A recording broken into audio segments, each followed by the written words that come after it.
दरम्यान सोलापूर लोकसभा मतदारसंघात निवडणुकीची रणधुमाळी सुरू आहे, तर दुसरीकडे सोलापुरातील अनेक ठिकाणचे हातपंप बंद आहेत।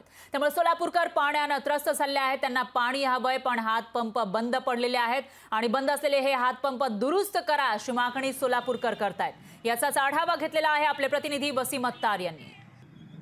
सोलापूर लोकसभा मतदारसंघाच्या निवडणुकीची रणधुमाळी सुरू आहे। विरोधक व सत्ताधारी एकमेकांवरती आरोप करताना दिसत आहेत। मात्र सोलापूर शहरातील सोलापूरकर सध्या पाण्याने त्रस्त झालेले आहेत। सोलापूर शहरातील अनेक ठिकाणी जे आहेत ते हातपंप आहेत। 3000हून अधिक हातपंप जे आहेत ते सोलापूर शहरात आहेत। मात्र त्यापैकी जे आहेत ते 30% हातपंप जे आहेत ते सध्या बंद अवस्थेत असल्याचे आपल्याला दिसत आहेत। मी सध्या आहे सोलापुरातील जोड बसना चौक या ठिकाणी आपण हातपंप पाहू शकता। हा हातपंप जो आहे तो बंद अवस्थेत असल्याचं आपल्याला दिसत आहे। एकीकडे सोलापूर लोकसभा निवडणुकी मतदारसंघाची निवडणूक लागलेली आहे। ते निवडणुकीचा प्रचार जो आहे तो जोरदार सुरू असताना मात्र सोलापूरकर जे आहेत ते पाणी टंचाईने त्रस्त झाल्याचं चित्र आपल्याला या ठिकाणी पाहायला मिळत आहे। सोलापूर शहरातून महानगरपालिकेकडून 4 ते 5 दिवसाआड पाणी पुरवठा केला जातो, मात्र तो देखील जो आहे तो पाणी पुरवठा वेळेवर केला जात नाही। यामुळे सोलापूर शहरातील असलेले हातपंप जे आहेत ते लवकरात लवकर रिपेरी करून त्यांना दुरुस्त करण्यात यावेत अशी मागणी जी आहे ते सोलापूरकर करत आहेत।